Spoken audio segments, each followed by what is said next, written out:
Oi, Clarissa! Oi, Maíra, tudo bem? Tudo jóia, querida. Olha só, a gente está no primeiro episódio da Tenda Materna de 2022. Então, antes de tudo, eu queria desejar um feliz ano novo para todo mundo que está escutando a gente. E contar para vocês, melhor, Clarissa, conta para nós quem é que é a nossa convidada hoje.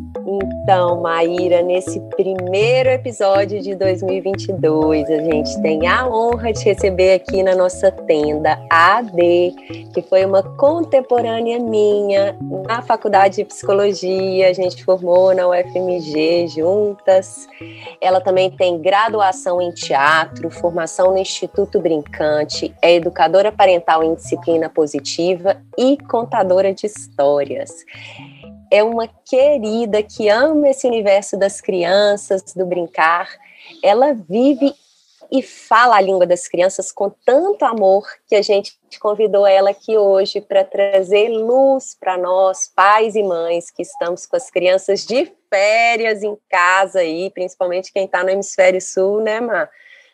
E a gente está com essa vontade, às vezes, de conectar mais com os nossos pequenos, usando essa via poderosa do brincar. Então, a gente chamou a Ade aqui para lançar luz nesse caminho para a gente. Querida Ade, seja bem-vinda à nossa tenda. Conta mais um pouquinho para as nossas ouvintes sobre você.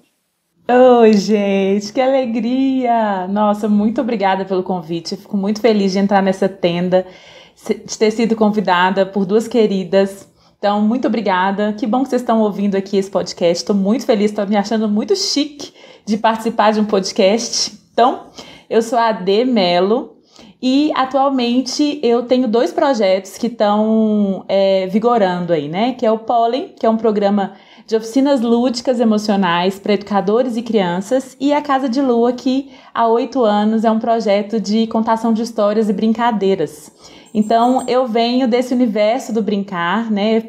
Fiz a minha formação em psicologia, mas sempre ali namorei esse universo desde a minha formação. Então, eu não consigo me distanciar muito das crianças, né? O meu universo é esse universo simbólico, é o universo da ludicidade. E aqui eu estou muito feliz de poder conversar um pouquinho mais sobre você, sobre esse encantamento do brincar e da infância. Obrigada pelo convite. Lindo, obrigada por ter aceitado o convite. Muito legal poder falar sobre isso, especialmente nesse mês, para vocês que estão aí no Sul, é férias, né? A Nara vai retomar já na segunda-feira, dia 10, as aulas, né? Mas é uma questão que para as mães que estão com a criança em casa, pega mais pesado, né? Quando a gente não tem exatamente muito o que fazer, não consegue encontrar entretenimento.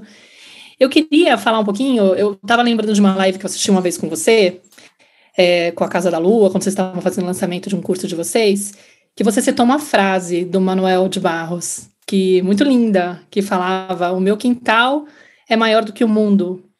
Uma coisa assim, né? E aí, eu queria que você falasse um pouquinho disso, porque eu fiquei pensando, nossa, que frase tão impactante nessa ideia da criança poder realmente poder explorar esse universo do brincar, mas muitas vezes a gente percebe que ela não teve essa permissão, não chegou a descobrir que esse quintal dela é o maior que o mundo, né? E como que será que a gente pode fazer para ajudar essa criança a descobrir isso? Eu amo Manuel de Barros. Eu acho que ele traduz muito, né? Ele tem uma linguagem muito próxima do que é a criança, né? Ele fala dos sons, das cores, e essa forma de falar, eu acho que ela é muito particular da infância, né? E essa frase é uma frase que me guia muito, né? Que o meu quintal é maior que o mundo. A criança, ela tem esse universo simbólico muito aflorado, né? A fantasia e a realidade são a mesma coisa. Então, para elas, esse universo é o universo, né? O brincar é o que faz essa ligação, né? Do que é ela, do que é o mundo, assim. E a minha experiência dentro da escola, né? Que eu venho da educação, eu venho da escola, e a possibilidade dessa exploração que a criança tem nesse momento é muito importante, né? É muito importante a gente possibilitar esses quintais. E não somente os quintais literais, né? O quintal literal, o quintal com a grama, assim, que bom se a gente tivesse esse lugar, mas esses espaços simbólicos da infância. Então, como que a gente pode ajudar a criança a entrar nesse espaço simbólico. Eu acho que a primeira coisa que eu sinto que é um exercício para nós adultos é de treinar esse olhar para o que é encantado, para esse quintal, para esse espaço que nós estamos dando para a criança, não dando, mas assim, permitindo que ela explore, tanto na nossa casa, quanto na escola, quanto no espaço aberto, quanto em qualquer espaço, né? Permitir que a criança seja protagonista desse quintal, protagonista desse universo simbólico. Então, quando a gente fala, por exemplo, no teatro, a gente fala muito de paisagem simbólica, de paisagem sonora. Qual é a paisagem que nós estamos permitindo que essas crianças explorem, né? Como que a gente está abrindo mão do controle para que essa criança viva esse universo, cria as suas coisinhas, os seus rituais, cria essas suas coleções de memórias, né? Então, acho que a nossa função, como ajudar essas crianças a entrarem nesse universo, é deixando com que elas andem, caminhem com as próprias pernas dentro desse universo. E eu acho que treinar o nosso olhar para perceber isso, né, e saber qual o momento que nós somos desnecessários nesse brincar é muito importante. Então, é muito legal a gente se disponibilizar a brincar junto, é muito, muito legal que a gente ative esse modo brincante na gente, que a gente se conecte com a nossa criança brincante, mas é muito importante também saber a hora de sair de cena e permitir que essa criança explore esse universo. Então, quando ele fala, meu quintal é maior que o mundo, o Manuel, ele, né, pelos livros dele e pelos escritos dele, ele viveu num lugar cercado de natureza. Mas nem sempre é essa a realidade de muitas crianças. Nós temos milhões de infâncias, milhões de possibilidades, né? Cada criança tem aí o seu universo. E é muito importante a gente abrir mão do controle, que é isso que eu falei, deixar que a criança também viva esse universo e crie a sua realidade simbólica ali. Eu acho que é um pouco isso, assim, treinar o olhar para ver e sentir a hora de entrar e sair de cena, né? Ser essa margem que vai permeando, que vai ajudando a criança a explorar. Acho que é um pouco isso, assim. Bem por aí mesmo, assim, né? Eu vejo até na minha experiência com os meninos, o quanto que é importante, né? A gente cuidar como adulto desse espaço, desse ambiente que a criança vai se movimentar ali, né? Com liberdade, preferência com liberdade, e o quanto que muitas vezes para a gente adulto é desafiador estar nesse lugar de não controle que você falou, né, de acompanhante. Eu vou aqui e vou simplesmente observar, acompanhar, ou vou me conectar com a minha própria criança também, né, que está tão presente, que está tão disponível para interagir com o que surge, né, com o que surge naquele momento. Então, por exemplo, o Lucas, meu filho, ele é uma criança que ele adora, a gente recicla o lixo. Então, toda vez que a gente separa o lixo, ele está sempre pegando as coisas do reciclado, né, e transformando aquilo em brinquedos. Como a gente mudou muito, né, na vida dele, ele tem 7 anos, a gente mudou de casa eu nem sei quantas vezes, de país, já mudamos, de cidade 3, 4 vezes, e ele é uma criança que a gente não tem como levar muitas coisas para essas mudanças, então ele tem poucos brinquedos, né? Então ele faz os brinquedos dele com uma facilidade, assim, ele pega as coisas e transforma. Hoje ele tem 7 anos e eu vejo isso muito vivo ainda nele, mas porque a gente permite que ele pegue do lixo, que ele use do lixo, que ele transforme aquilo em brinquedo, ele está sempre construindo, ele está sempre criando. Então isso que você falou para mim faz muito sentido, Alice. Eu acho muito legal isso que você falou, assim, porque essa conversa, ela tem a ver também com a nossa conexão com a nossa infância, né? Você tá aqui falando da sua experiência com seu filho, e aí quando você falou, já me engatilhou memórias aqui, que dessa criação, né, do brinquedo, porque é uma cilada muito grande, né? A gente querer suprir essa necessidade da criança, ou dar muito presente, né, assim, e achar que isso vai, né, enfim, são mitos que a gente vai criando, assim. Mas essa coisa que você falou, assim, e aí ele pega, ele vai construindo. Eu lembro de memórias de brinquedos que eu construía com rolinha de papel higiênico, gente, sinceramente, era o melhor brinquedo, era melhor. A melhor sensação que eu tinha era fazer uma coleção de rolinhos de papel e desenhar os personagens da história que eu estava criando. Então, essa memória é muito viva para mim. Eu acho que é isso, assim, que você tá falando. Então a gente permite que ele brinque, que ele pegue o lixo reciclado. Aí a gente tá, né, permitindo que a criança explore seu universo. Eu tenho certeza que essas memórias que ele tá criando são memórias muito constituintes pro que ele é, pro que ele vai ser. E aí você poderia fazer o contrário. Ele não pode mexer com lixo. Lixo não é coisa de brincar. Olha os seus brinquedos. Entende? A partir do momento que você percebe, não, peraí, não tem nada a ver. O que pode acontecer demais se uma criança pegar essa caixa de ovo ou pegar essa caixa e transformar num carrinho, transformar, sei lá, no que ela quiser. E é justamente isso, né, Ade, assim, é essa permissão para experimentar esse ambiente ao redor dela com liberdade, obviamente, né, que a gente vai cuidar, mas cuidar com senso, assim, como para mim uma pergunta, às vezes os pais falam assim, mas será que eu deixo, que eu não deixo? Uma pergunta que fica para mim é assim, isso está colocando essa criança em risco, sim ou não? Isso está colocando alguém em risco, sim ou não? Se a resposta é não, então, quem sabe é possível você permitir ela experimentar? Quem sabe isso está te contando de um medo seu e não de algo que a criança em si, né, está correndo aí algum risco. Então, essa permissão é justamente o que vai fazer com que essa criança chegue nesse mundo, né? Porque, de fato, ela está chegando no mundo e ela precisa de experimentar, ela precisa de tocar, ela precisa de interagir com o mundo. E o brincar, ele é essa via. Né? É isso que você falou que vai ligar ela. E que ela vai precisar de ir em direção, de agir, de atuar, de modificar isso para ela se sentir parte desse mundo, para ela se reconhecer ali, né? Para ela ir experimentando, olha, o que eu faço tem um impacto, e isso transforma, e isso serve para um outro, e isso faz com que eu me relacione com o outro, e é uma vivência, né, assim, de uma grandeza tão edificante, e que hoje é uma grande preocupação nossa, que a gente ainda não gravou um episódio sobre telas, a gente tentou contactar algumas pessoas, né, Má? Mas assim, a gente tem encontrado uma certa dificuldade, inclusive vocês ouvintes, se souberem aí pessoas que possam trazer esse tema aqui com lucidez pra gente, que afinem, né, com a forma como a gente trabalha aqui na tenda, mas, assim, porque as crianças, muitas vezes, elas estão conhecendo o mundo a partir de uma tela,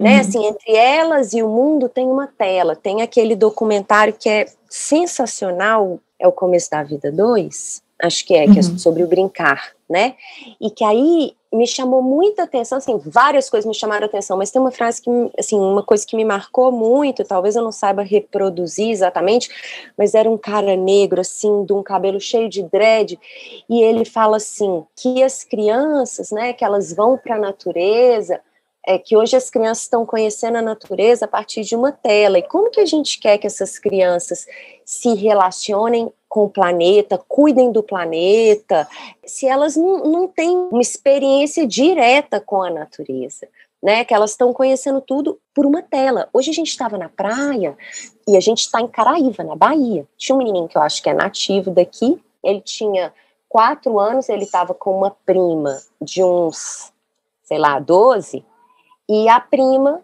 falou que ela tinha ganhado um celular com 2 anos, o menino chegou na praia com um celular. Aí eu falei, vamos deixar o celular aqui, por que vocês não vão brincar? Eles, a gente vai nadar. Aí eles deixaram, o Lucas foi nadar com eles. E o menininho falou, olha, o celular novo que eu ganhei de Natal, com 4 anos.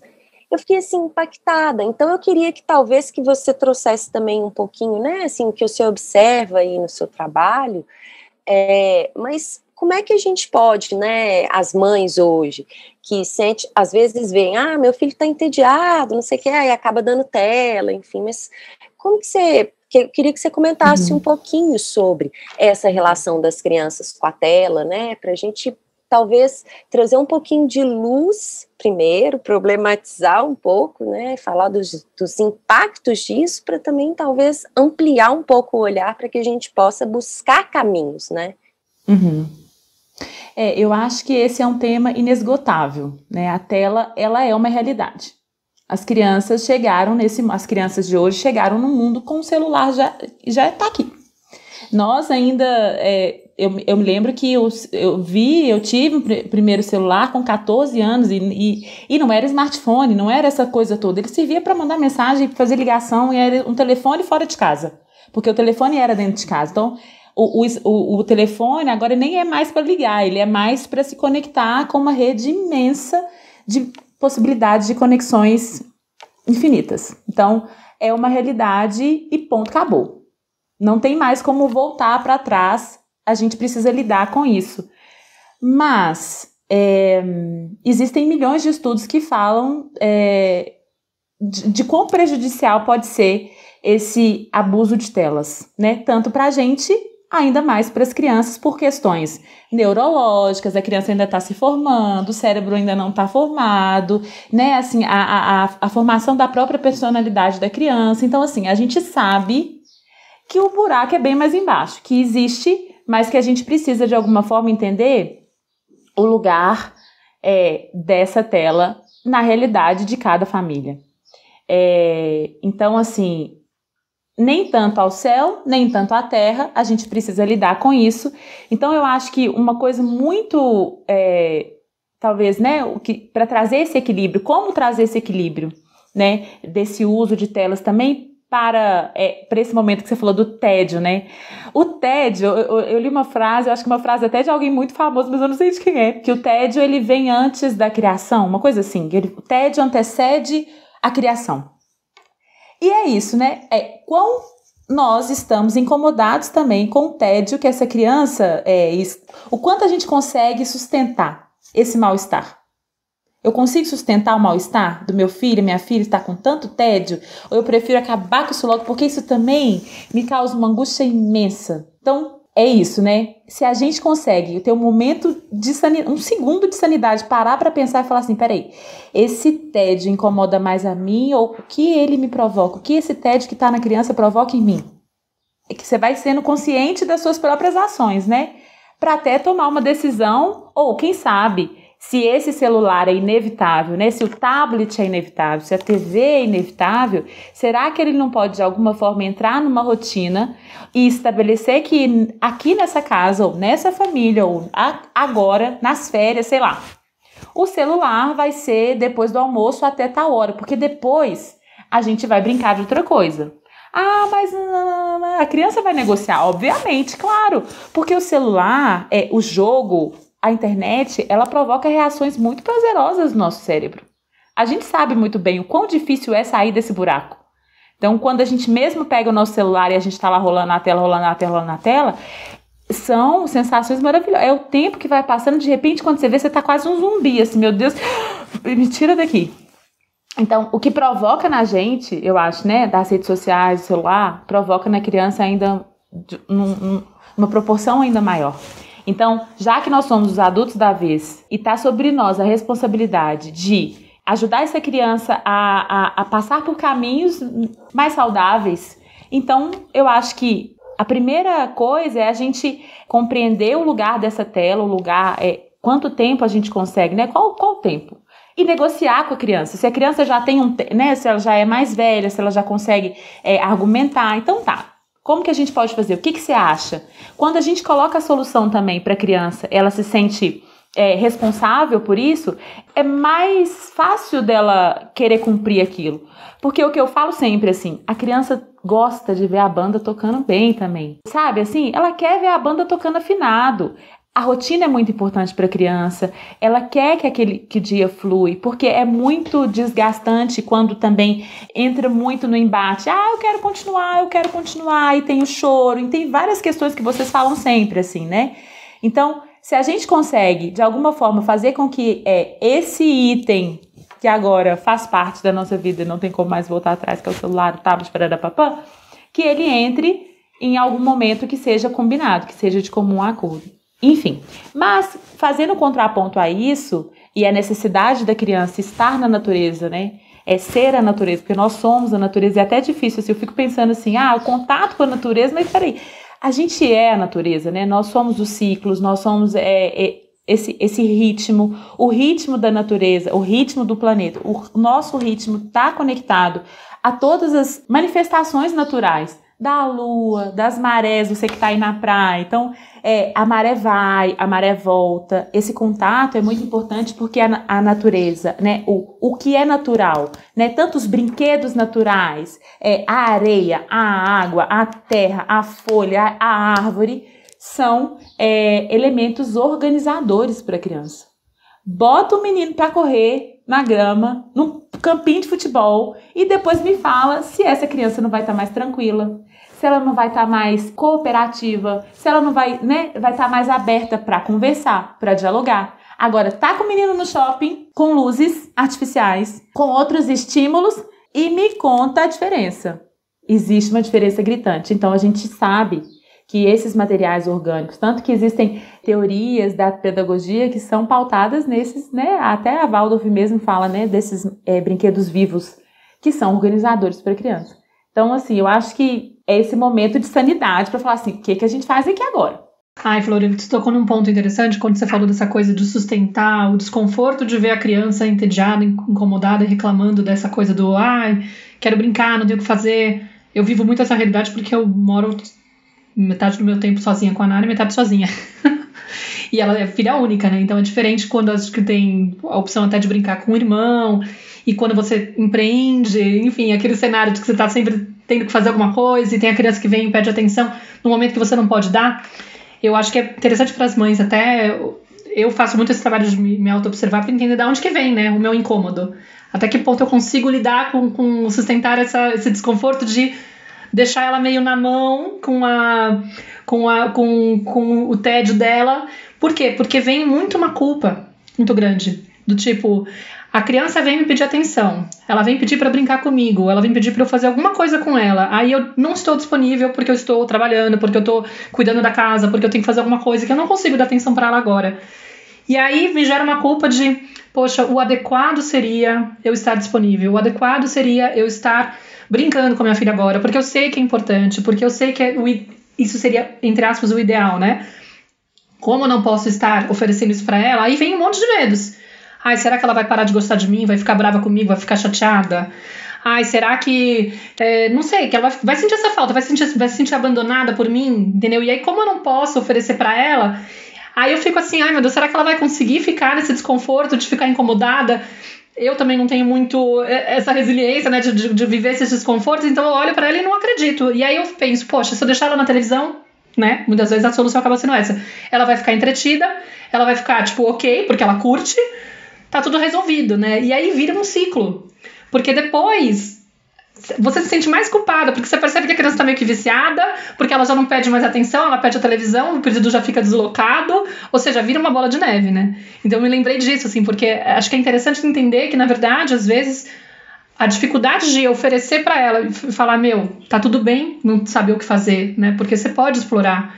E, de fato, quando você coloca esse limite, estabelece essas regras, por exemplo, né? Consegue estabelecer melhor, por exemplo, agora não é horário de televisão, você sabe, meu amor? Então, tipo, se a mamãe agora não pode estar, de repente até pode e tal, reorganizar a rotina para estar disponível um tempo, que é importante, mas quando a mamãe não está disponível e não é horário da televisão e você permite que a criança entre nesse lugar, ela começa a buscar saídas criativas, né?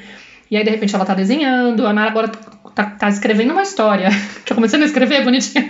Tá escrevendo e desenhando uma historinha. Tá toda empenhada. Então, ela vai e fica lá, tipo, desenhando nesse horário que ela não pode. Mas quando a gente consegue estabelecer uma regra mais fixa, facilita muito. Porque muitas mães também ficam numa coisa muito aleatória. Tipo, agora que eu tenho uma reunião, eu te deixo, né? Mas no horário que eu tô disponível, você não pode. E aí a criança fica perdida.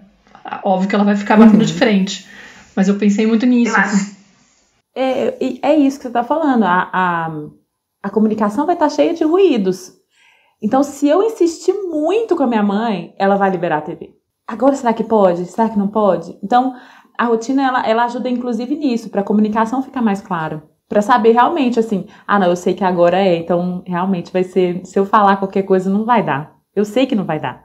Ou agora, é tudo bem. Ou, entende? Assim, eu acho que a comunicação fica mais assertiva, né? Nesse sentido que você está falando. E vem muito, né, gente, isso que a gente está falando, de uma organização desse tempo, assim, né? Como que a gente vai organizar esse tempo em função das necessidades, primeiro, dessa criança, que é importante que eu entenda que eu, como adulto, vou cuidar, né?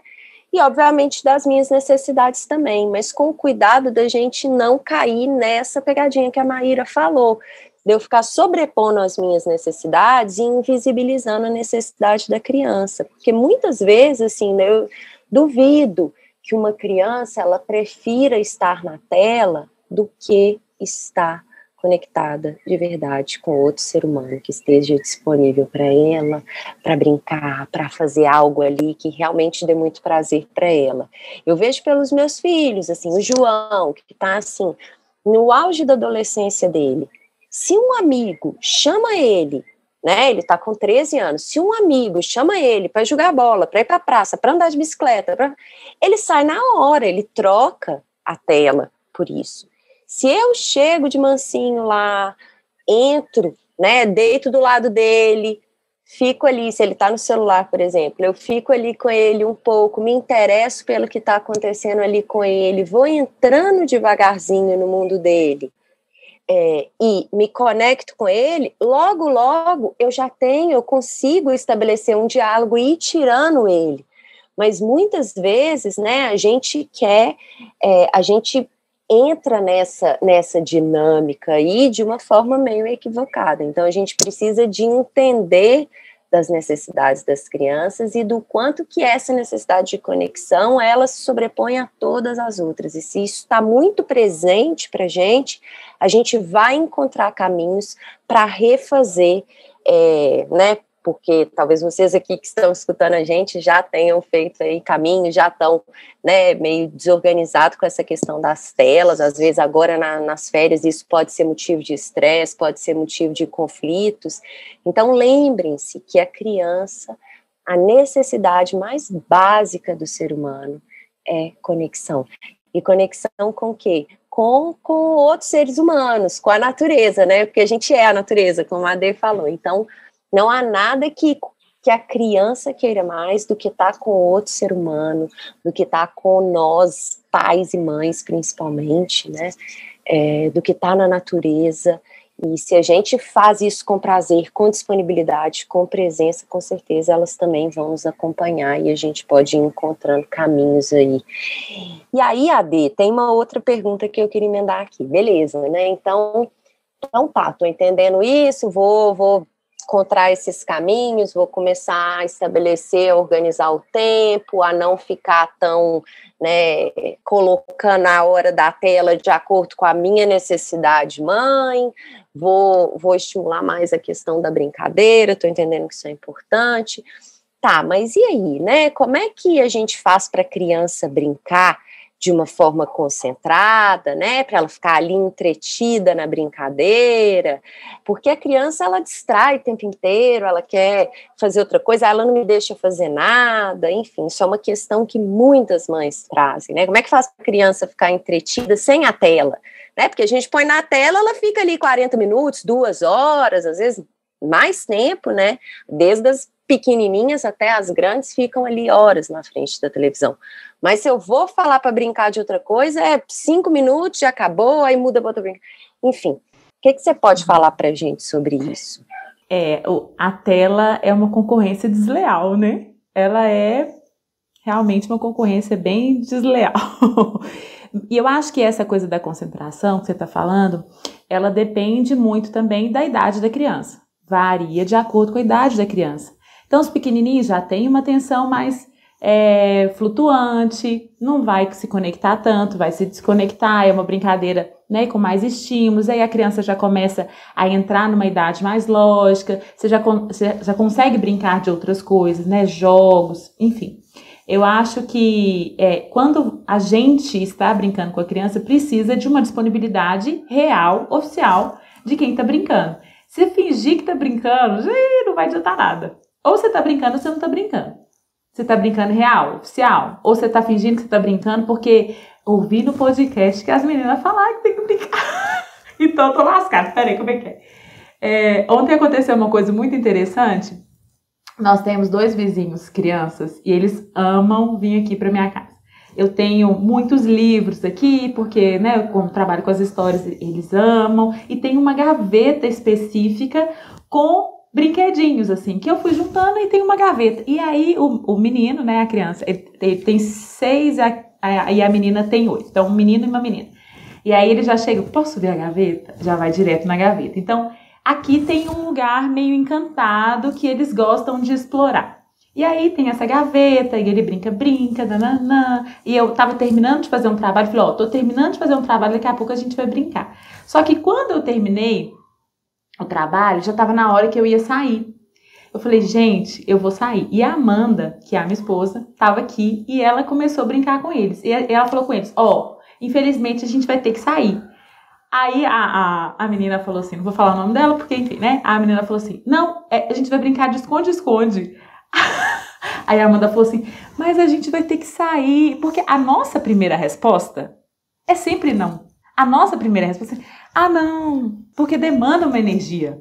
Dependendo da animação da criança, demanda um pouquinho mais de energia do que você está disponibilizando nesse momento. Então você fala não. Mas aí a Amanda falou, não, que a gente vai sair agora. Ela falou assim, conta até 10.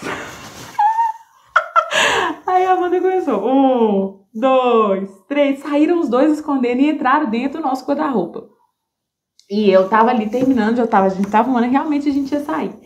E aí eu falei, cara, eu fiquei pensando assim, a brincadeira, ela tem uma chavinha que vira. É um encantamento que acontece. E aí, de repente, a Amanda já tava gargalhando, porque eles tinham se escondido, eles juravam que eles estavam escondidos, mas a gente sabia onde eles estavam. E aí ela falava assim, engraçado, esses gatinhos, porque a gente tem um monte de gato aqui em casa. Engraçado, esses gatinhos estão miando diferente. E aí eles, kkkk, e ria. Mas tô achando muito esquisito. Será que eles estão passando mal? A barriga deles tá fazendo um barulho esquisito. E eles riam, e eles riam. E a gente ficou assim, engraçado. Os meninos foram embora e não deram tchau. E aí eles riam, que eles riam. Mas por quê? Que eles não falaram nada? Eu falei, será que eles pularam da grade? Então, nesse momento, a gente tava brincando de verdade. A gente falou, não, se a gente tá brincando, nós estamos aqui arrumando, vestindo a roupa e aquela confusão toda, aquela vulgo-vulgo danado. E os meninos estão ali. E eles estavam. Gente, daí a pouco ela me chamou pro quarto, vem aqui pra você ver, esse barulho tá muito esquisito, me ajuda aqui, eu tô com medo desse barulho.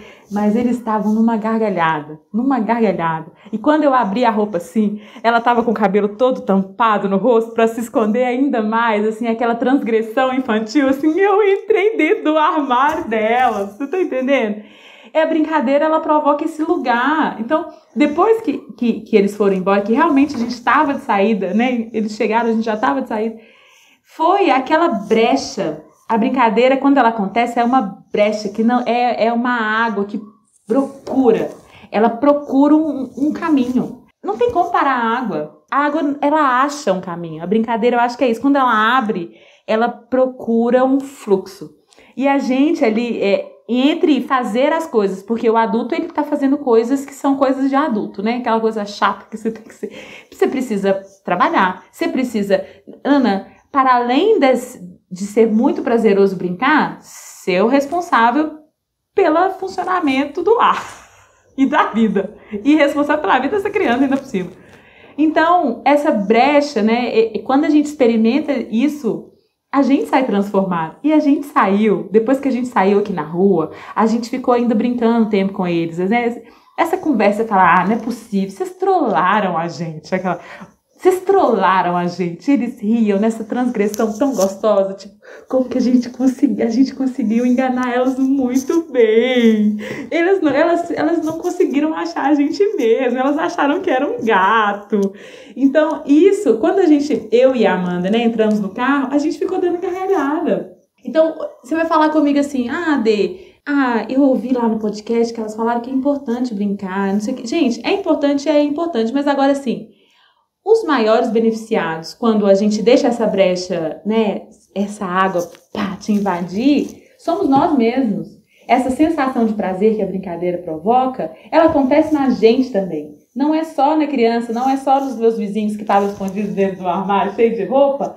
mas em mim também, que estava vendo aquilo e estava me reconhecendo também, porque eu já fiz isso quando eu era criança, e inclusive ela se parece muito comigo, assim, eu vejo ela muito em mim, eu muito nela e ela muito em mim, que a gente se parece muito fisicamente. Então eu já fiz essa brincadeira, eu já brinquei de Porta da Esperança, sabe? Quem é da década de 80 aqui vai entender essa referência, não é para todos. Mas quem já brincou de Porta da Esperança, de entrar no armário, de vestir um roupão muito grande, ser o monstro da Porta da Esperança? Essa é uma transgressão, assim, essa transgressão, sabe? Você falar assim, cara, eu enganei ela muito bem. Essa fase, né? Minha filha tá com 6, vai fazer 7 agora, no final de fevereiro. Gente, é uma inocência com essas brincadeiras. Você fica assim, não é possível que ela acredite que eu tô acreditando na brincadeira dela. Então, tipo, ela faz muito isso de quando eu ligo pra alguém de fora, minha irmã, minha prima, minha tia, qualquer pessoa, meu pai, ela fala, eu vou me esconder. Aí tá bom, ela foge da tela, aí eu falo assim, escuta, a Nara tá aí com você? Aí a pessoa fica, não, eu acho que não, e fica brincando, né, tipo, e aí fica fazendo o que tá procurando, só que a pessoa tá no Brasil, a pessoa tá na Califórnia, a pessoa tá na Austrália, cada um da minha família tá num canto do mundo. E aí a Nara, ela acha que a pessoa tá achando que ela tá lá. Ela se diverte, aí ela se esconde debaixo da mesa e fica lá esperando, até uma hora que ela faz buh! E a pessoa faz, nossa, tipo, daquele jeito super fake, e ela acha que a pessoa tomou um susto, e eu falo, gente, não é possível, de onde que vem? E aquilo, de certa forma, já abre uma outra energia para a conversa, né? É isso que você está falando. É como se a gente ficasse injetado de ocitocina, sei lá, e já entra não sei, e eu vejo também até, às vezes, muitas vezes, quando a gente está com o comportamento da criança que está incomodando e a gente está quase entrando naquele lugar entrar num lugar de bronca, de rigidez, se a gente transfere isso para uma brincadeira, para usar um tom de humor, gente, aquilo quebra, e de repente você tá rindo com a criança e ela vem e colabora, porque já não é uma questão de brigar, bater de frente, luta de poder e tal, é uma coisa do tipo, não acredito que você tá de mau humor com isso, nossa, sempre acontece comigo, aí começa a dar risada, puxa, então, sei lá, entendeu? Cria uma piada daquilo, e aí não tem pressão, não, você tá entrando, parece que numa brincadeira com a criança, e tá todo mundo rindo, é tão gostoso. Tanto você contando a história da Nara, quanto a Ade contando a história dos vizinhos dela, assim, o quanto que eu comecei a rir aqui, né, tô gargalhando aqui dessas histórias, e o quanto que só de escutar eu já começo, né, como ela falou, assim, a acessar um monte de memórias aí da minha própria infância e ao mesmo tempo também me divertir com essa história que você está contando, assim, né, o quanto que é exatamente, assim, achei muito, muito sensato da sua fala desse, né, que não tem como controlar esse espaço, né, não tem como, se você criar as condições X, Y, Z, você vai experimentar um brincar concentrado e criativo. Seu filho vai brincar de forma concentrada e criativa. Mas é, sobretudo, sobre aquilo que você começou o episódio falando, sobre essa mudança no olhar, sobre essa minha capacidade de desenvolver esse olhar brincante, né? De reconhecer a importância, a legitimidade disso, resgatar esse ser brincante dentro de mim, buscando caminhos, e você acabou de contar um exemplo, assim, sensacional, a Maíra outro, né, de como que a gente vai aos poucos resgatando esse ser nesse encontro com os nossos filhos, e quanto mais a gente fomentar essa via, mais esse rio, ele vai fluir, né, mais esse rio ele vai jorrar, mais largo vai ser o leito dele, né, mais forte vai ser essas águas que vão fluir.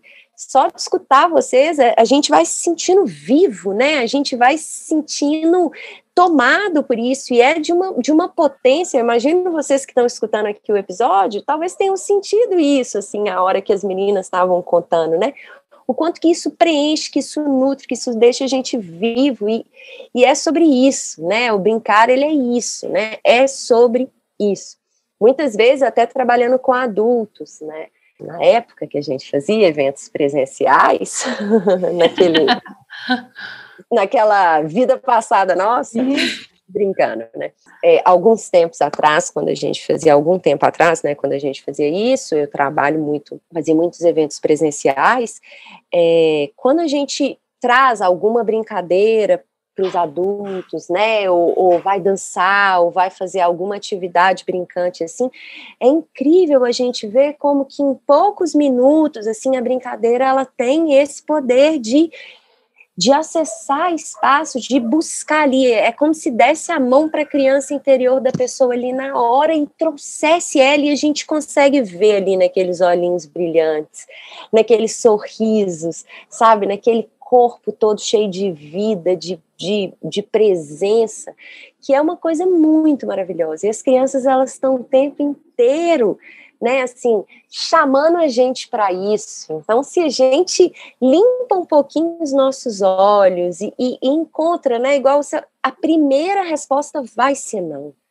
Então, assim, que a gente esteja muito consciente disso. Olha, a nossa tendência vai ser dizer não, vai ser tentar manter o controle, vai ser tentar não sair dessa chatice desse mundo adulto, né, ou dessas obrigações, dessas responsabilidades, mas cada vez que eu me atrevo a dar um passinho fora disso, eu tô abrindo mais um pouquinho esse rio, né, eu tô fazendo com que essa água jorre um pouquinho mais forte, eu tô resgatando memórias tanto minhas, né, e conectando com a presença, com a vida, com a potência da vida que tem dentro de mim aqui, mas também sentindo e permitindo, né, me conectar com essa criança e sentindo também a potência de vida que tem nela, né, e que o brincar, ele revela isso de uma forma muito maravilhosa.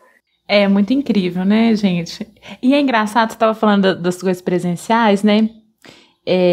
Essa coisa, né, de fazer, vamos fazer um encontro de mães, vamos fazer um encontro de educadores, e aí começa com uma brincadeira, e a brincadeira já...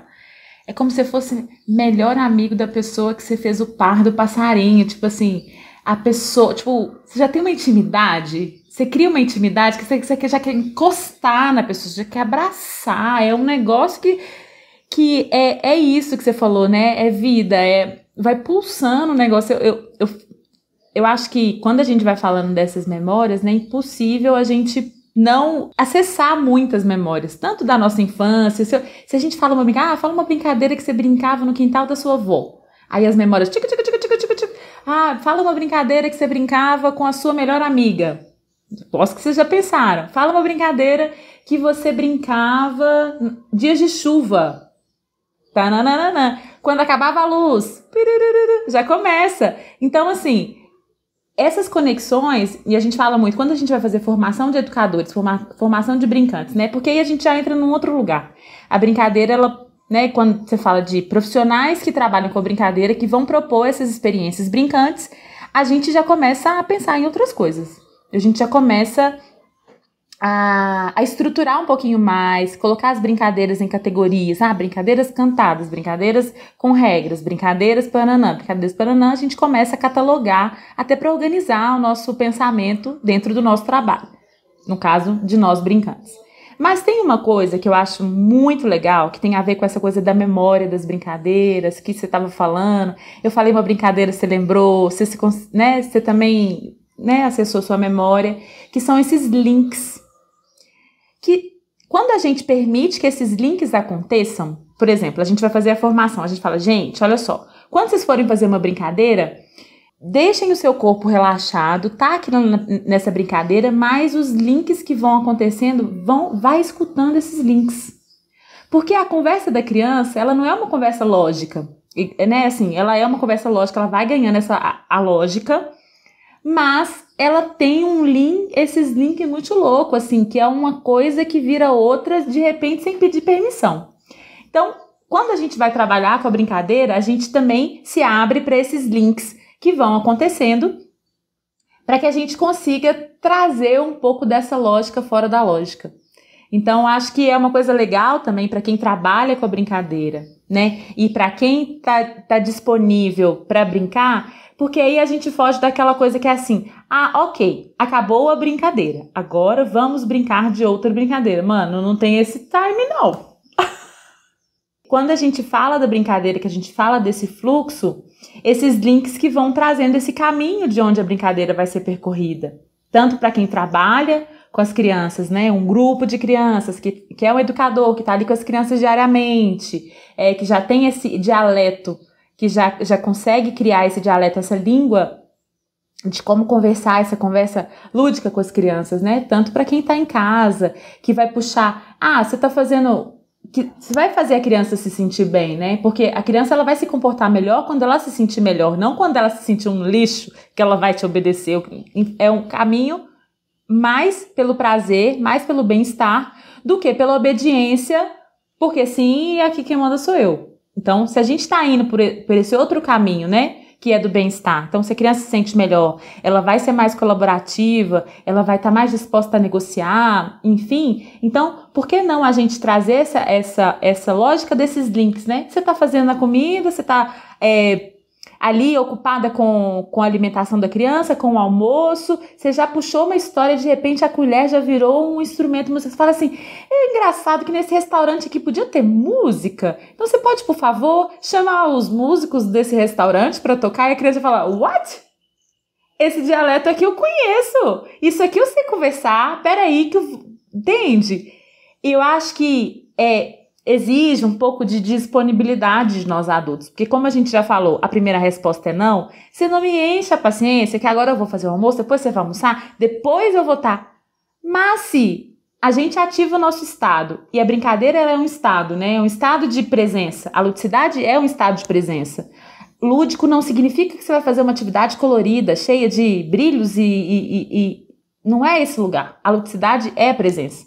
Se a gente, de alguma forma, se conecta com a nossa presença e a gente abre essas brechas de desconstruir um pouco dessa seriedade, né, que a gente carrega, porque é importante, porque nós somos responsáveis e é pesado, e muitas vezes não é romantizando nem um pouco, porque eu sei que, né, é trash, mas é isso, abrir essa possibilidade para a criança, para esse estado de encantamento fazer parte da nossa rotina, assim, da gente ser mais flexível, mais maleável, mais good vibes. Eu queria até dar um exemplo aqui, porque provavelmente vai ser uma situação que pode servir de inspiração para algumas mães. Banho com a Nara, né? Quando eu tomo banho com ela, muitas vezes eu gosto de tomar banho com ela, de banheiro e tal, e eu percebo que às vezes eu entro naquele tom de general, né? Tipo, ai, filha, vai, tira a roupa, vai, não sei o quê, nananana. Cara, quando eu comecei a brincar de cabeleireiro, senhorita Nara, vamos ver, madame Nara, como você quer que eu coloque seu cabelo hoje? Qual é o shampoo que você quer que eu passe? O shampoo especial ou o shampoo não sei o que? Aí ela faz assim, tipo, aí ela entra. Não é uma coisa de eu ter que ficar insistindo porque eu quero controlar o tempo, porque eu quero garantir que acabe rápido, não sei o que, manja. É uma coisa que a gente entra num lugar de repente, virar uma brincadeira e eu fico falando, nossa, eu ia adorar. Né? É quase como se faz tanto tempo que eu não brinco dessas coisas.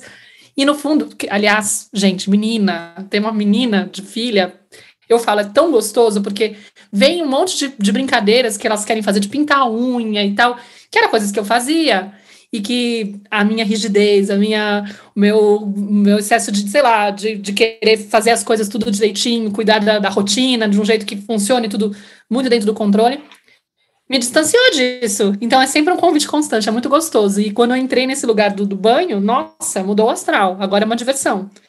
E não tem muita resistência. É mais fácil entrar no lugar da colaboração, como a gente estava falando. Acho que é um exemplo legal. Ai, gente, a vontade é de ficar nessa conversa aqui, né, ad eterno, porque eu tenho certeza, assim, eu estou escutando aqui e o quão é importante a gente estar falando sobre, porque a gente vai realmente, né, se enrijecendo, endurecendo, e vocês falando, nossa, tanta coisa, tanta ficha foi caindo aqui, de muitos momentos, né, que sim, eu consigo entrar nesse estado, mas também de quantas vezes a gente se desgasta, a gente entra num lugar duro ali e tem esse desafio. Amei a dica da cozinha, né, e do banho também. Na verdade, a da cozinha lá em casa com música e cantar também é sempre uma opção, né, mas é sensacional isso, realmente é abrir um espaço também para a gente criar, né, para a gente resgatar uma criatividade que foi também muito tolhida, né, e agora as crianças vêm aí para refrescar isso na gente, refrescar aí, a gente resgatar aí todo um caminho que ainda está vivo, né, se a gente persistir, se a gente cuidar, ele ainda está vivo. E é o caminho da conexão, né? Porque é tão bonito quando a gente consegue fazer isso. Imagina você fazer um almoço e os músicos entrarem no almoço e participarem e aquilo tornar um momento gostoso da família, né? E um banho não ser mais uma hora de estresse, mas ser um momento de brincar de cabeleireiro e vai lavar o cabelo, e vai cortar o cabelo, vai fazer um penteado, né? Olha que vivência maravilhosa. E nem sempre vai funcionar, pode ser que 3 dias funcione o salão de beleza, já lá no quarto, o salão de beleza já não vai funcionar mais, então a gente vai ter que pensar numa outra, né? Vai ter que buscar essa outra, abrir um pouco mais o nosso espaço interno também, né? A nossa disponibilidade, a nossa criatividade, enfim, é uma constante construção aí, momento a momento junto dos pequenos, mas eu sinto muito, muito, muito que essa conversa, ela trouxe, pelo menos em mim, ela despertou a vontade de cada vez mais trazer esse meu ser brincante à tona para me conectar e me aproximar cada vez mais dos meus filhos, né, da minha criança e principalmente dos meus filhos. Então, quero te agradecer muitíssimo, muitíssimo, Ade, pela sua presença, pela sua fala, pela sua inspiração. Você realmente é uma mulher, assim, que tem essa brincadeira viva. Obrigada, obrigada pela presença na nossa tenda. Ai, gente, obrigada eu. Fiquei muito feliz mesmo. Acho que foi bem legal. Que bom. Espero que vocês tenham gostado, quem tá ouvindo aí, e se ativem aí esse modo brincante aí. Queria agradecer, para mim foi super gostoso te ouvir, me entusiasmei aí com a sua fala, fiquei tocada, fiquei mexida, gostei bastante, mexeu com a minha criança interior, mas deixa o seu contato para quem quiser te seguir. Tá, no Instagram tem o contato @pólen, só que tem um pontinho depois do pó.len e o underline, então pólen. E Casa de Lua também, vocês podem me encontrar lá, com trabalho em festas e em eventos infantis. Então, pólen ou Casa de Lua, ou se quiserem procurar por Ade Mello, acho que dá para achar também. Ótimo. Beleza, obrigada. Maravilhoso, querida. E quem quiser também contribuir para a Tenda Materna, para que a gente possa manter a constância aqui dos episódios a cada 3 semanas, a gente está com a campanha do Apoia-se /Tenda Materna, e vocês podem se tornar colaboradores caso vocês entrem lá e acessem o link para poder apoiar a gente, tá bom? E é isso, gente, muito obrigada, feliz ano para vocês, acho que a gente acertou no tema de inauguração de 2022, e a gente se vê logo mais. Beijo pessoal, beijo Ade, beijo. Até mais. Tchau, tchau, obrigada, gente. Eu sou a Clarissa de Aquiara. E eu sou a Maíra Soares. E você acaba de escutar mais um episódio da Tenda Materna, um podcast sobre maternidade e autoeducação. Nossa conversa de hoje te tocou de alguma forma? Tem algo que você vai fazer diferente depois de ter escutado esse episódio? Se sentir no seu coração, compartilha com suas amigas nosso podcast, deixa um comentário no nosso perfil do Instagram, @tendamaterna.podcast, contando como esse episódio mexeu com você. Segue a gente no Spotify para não perder nenhum encontro de inspiração, crescimento, trocas profundas e muito apoio. Nos vemos em nosso próximo episódio. Até lá!